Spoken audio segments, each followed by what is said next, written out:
Everybody, we're gonna do a quick pocket dump. I know it's been a long time, but here we go. Back left pocket, we got a handkerchief. We got a big ladder.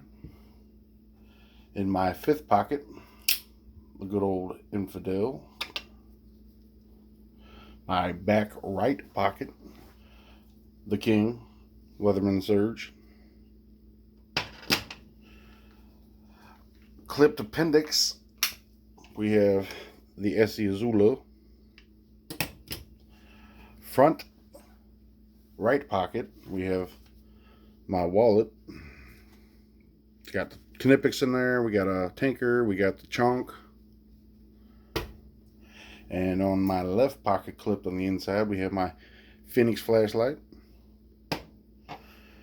And carrying my phone, which is being recorded on, we have Not As Case. We got the Right in the Rain.